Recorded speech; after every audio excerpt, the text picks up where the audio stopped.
Sorry, your question was when was he diagnosed with aphasia? Yes. That date I gave was when Karen, that was the date Karen had a stroke. Yeah. So really, in terms of, it was really probably after she came to in hospital, like, you realised there's a problem with Karen's speech. And probably when you first you made it through the hard part of the stroke, because Karen only died as a result of the stroke. Yeah. Because of the swelling of the brain and the like. But once you made it past that part, and she could speak again, she used the wrong words for things, and confused. The speech was really messed up, I suppose. Nothing like what it used to be. I suppose I wasn't really certain how long the death was going to be, and whether she'd ever get back to, I suppose, what she was beforehand. So I spent a fair bit of time reading up in the library trying to work out, well, apart from the stroke generally, about speech and how to help with the rehab. And then I spoke quite a bit to that, and I said, annoyed probably more than anything else, the speech pathologist down at Royal Talbot, trying to work out, and then try and push Madam here to do as much speech therapy as possible. So my first reaction was, how does this happen to our family? Why us? And I didn't know what stroke was. I didn't have I hadn't known anyone that had had a stroke before. So I thought it was a bump on the head. I didn't realise the severity of it until we got to hospital, and I think a lot of that is maybe shock as well, in hearing that your dad's in hospital. We were told that he had had a stroke and that the likelihood of him being a normal man again was quite minimal. But aphasia wasn't mentioned as a word. I don't remember the word of aphasia, so it wasn't something that I was able to look into. It was more just that he'd had a stroke. So the diagnosis was pretty poor, but it all comes down to the fighting spirit as to whether people are going to accept it or not, and that's something that my dad didn't do. He didn't accept that his limitations set on him by other people. He just strove on. He had a prior sort of heart turn, and he went to the Austin and had the usual checks, and they sent him home on the Friday, and he came home very euphoric and glad to be here. And the next morning I heard him get up to go to the toilet, and then I didn't hear anything else, so I went down to see what he was up to, and he was just sitting on his bed saying I, and I realised he'd had a stroke, so probably not allowed to swear, are you? He was never much of a talker, but I felt sympathy.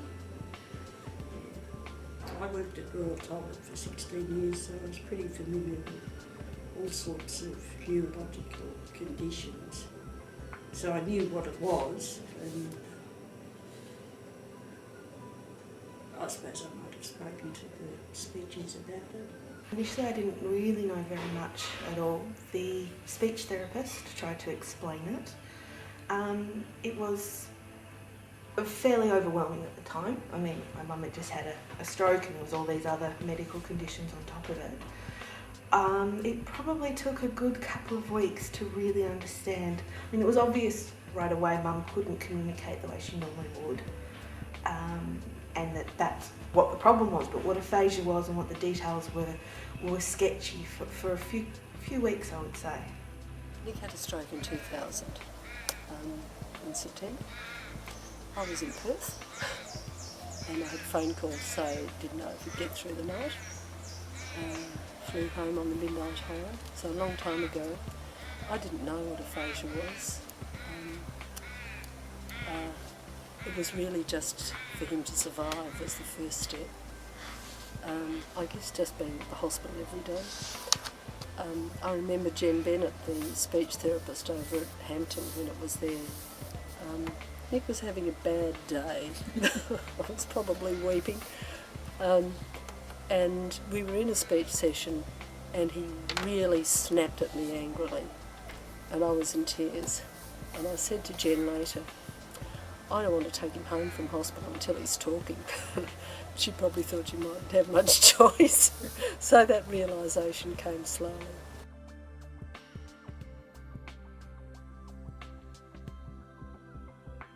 I suppose, as I said, it was harder to understand initially what Karen was saying, but I mean, certainly in the first 3 or 4 months, because she had her words confused and she didn't even recognise it initially. And fortunately, I don't know how long that lasted for, but that was a few months, or maybe 6 weeks. But then progressively it got better. She'd still confuse words, say a word, I forget there's a term for that, which you'd know, but I can't remember when she says the wrong word, a word which means something else. I suppose it made it harder to have that detailed conversation that you would otherwise have done, like in terms of, because it's hard to put sentences, sometimes the message is hard to get across, so you have to be a lot more patient in terms of a conversation, because sometimes Karen will be sitting in, and it's become a lot better, but she'll be having trouble trying to explain something, and often the reaction is just, no, bugger it, I'll go and do something else, right? But that's probably the wrong thing to do, because you need to actually wait and let Karen try and get what you're saying across, because otherwise she then feels as though there's, naturally enough, that it's affecting your relationship as such. You can't get a message across, nobody's listening to her, so you actually have to be a lot more patient. Yes, to a certain extent, because some of the day-to-day things that Karen might have otherwise done, simple things like paying bills, and I suppose paying bills, also the detail of conversations with like the kids, for argument's sake. If you need to get a message across to them, that requires, I suppose, a fair bit of interpretation or telling them what's required to do things. Karen will be able to generally say, look, don't do that, but in terms of why and those sort of things, the detail can't explain it, so to a certain extent. So you have to fill in those gaps for them as such. So you take on a bit broader role than you might otherwise do, because you're covering some of the things that Karen can otherwise mightn't be able to do because of the lack of detail in the speech. So those sort of things, probably socially too, you try and, because the speech also limits, I suppose, what you can do socially, I suppose. So from that perspective, we still try to keep as many of our friends as you could, and socially go out as often as we can. So you might become more of a social coordinator, and often that role might be left to the woman of the house, for argument's sake, in this case, or the other partner one of the partners as such, in this case, the sort of offshore of that, because that means we still get to see lots of people and those sort of things. He lost all form of speech, all language, so he makes noises, but forming words has taken him many years.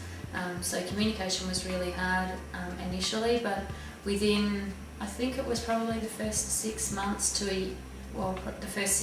we learnt that he still had drawing ability, so that creative side of him was still there, and we learnt to communicate with him by drawing. So Dad still to this day will try and get across his opinion or what he's trying to say by voice or by noises or by sounds, but when we get nowhere, then we pull out a pen and paper and he draws it, and sometimes that can take half an hour, but we usually get to what he's trying to say. He became very impatient. He wasn't impatient prior to stroke, but the hard part was forcing myself to wait and let him try and get the words out.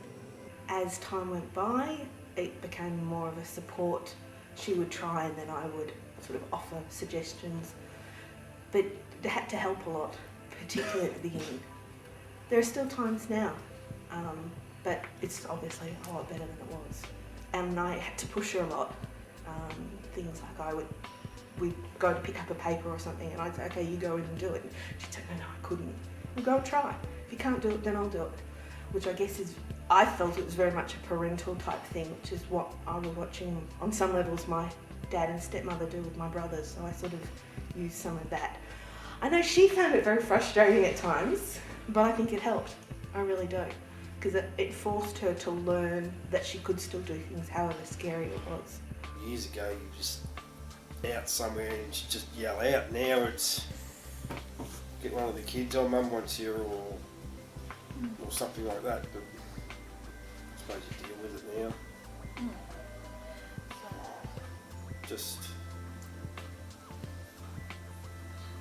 just her everyday talking, like we take talking for granted.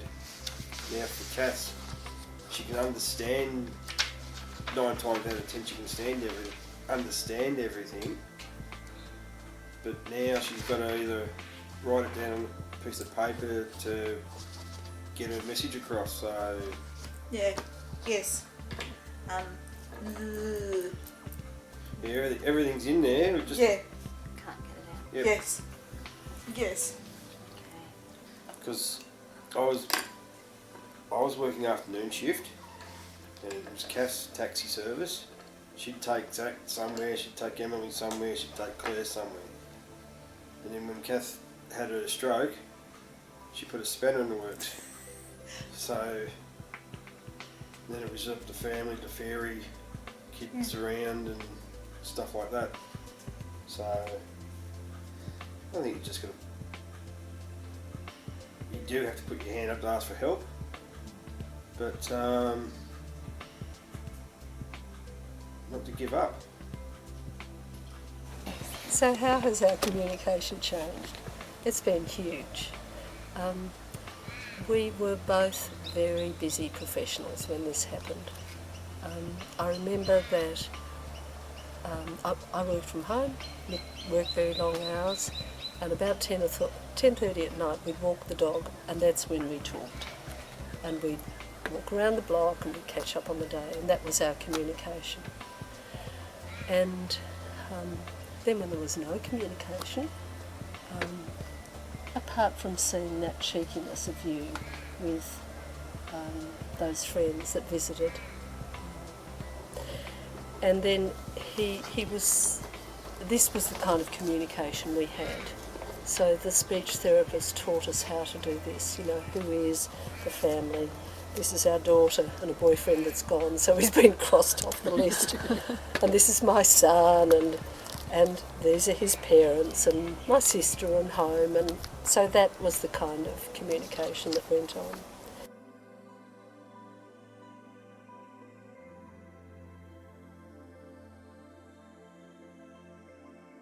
Practice knowing each other, just taking the time to work out what the communication was. I mean, it just took longer to get certain things. We learnt really quickly that swear words were pretty effective. Tone is awfully effective, much more effective even if you haven't got quite the right word. Mum could communicate, I think, faster than most people did, but not always the right word, but the right general sense. Like she might have meant pen, but she'd say pencil, but she meant something to write with. So we had at least a basic level of communication by about 3 or 4 weeks in. One of the things that happens when people have aphasia, there's an intensive speech therapy, and then they leave hospital and it stops. And it's a huge need. People are out on their own and they just have to manage on their own. And so there was a fellow called Matt Bradley, and he really saw the need for some kind of continuation. And they got funding, and it's coming out of Southern Health, the group that we go to now. So this is speech therapy. And Matt and then other people, Jen, oh there he is with his drum in his band. And so we now go to a speech group, and we still do, 8 years later. And it's every Tuesday. I would say is it gets better, really. Yeah. You might not get back to where you were before the stroke, or before you had aphasia as such, but time fixes a lot of it. You do improve a lot. You said you develop coping strategies, and as Karen said, you can write it down, or write down you've had a stroke or been affected, and in time your speech improves. But there are ways around it. You said you've got a lot of good family support and other people around you, then you cope. So you said it's improved, but as you can see, it's still not, nowhere near 100%, but it's a lot better from the point of view of Clarence. But she's improved 1,000% on what it was. So generally, day to day, we cope fine. So you just got to be patient sometimes in terms of getting messages across. But as I said, she's nowhere near back to what it was, but she's still current, and we still get on fine. And the kids all know when she's angry, because she'll rant and rave and wave a finger? I think it's really important to remember that that person is still the same person. They may not have the same communication skills that they had before, and there may be elements of their personality that have shifted depending on what side of the brain has been affected or how aphasia is working for them or how severe it is. But patience and taking the time to talk to them and let them be heard is really important. It's very easy to talk on behalf of somebody that has aphasia and to put words in their mouth, and I notice that when that happens it's very easy for them to give up and say, I've got no other way of getting my message across, so let's just roll with that. So being patient, making time, taking time, and also for the spouse or the carer that's there to try and make time for themselves to have a massage or get away from just their day-to-day routine, because it's quite challenging and it's always there, and seeking support and help I highly recommend. I think the first thing is it's not a mental. Their brain is as sharp as it ever was. It is purely verbal, that they can't say what they're thinking, not that they're not thinking whatever they would have been thinking. It is recoverable. Maybe not to the standard of communication they had before, but remarkable things can happen. I mean, there were times when they told Mum she would never get any better than she was at that time, and she did.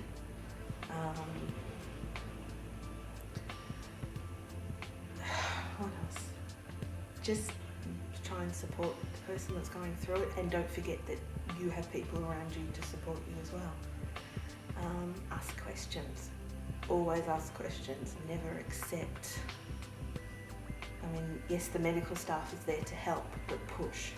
That they do everything they can to help. I mean, we got a lot more speech therapy than normal in a hospital because we pushed. Just keep hanging in there. Don't give up. Yes.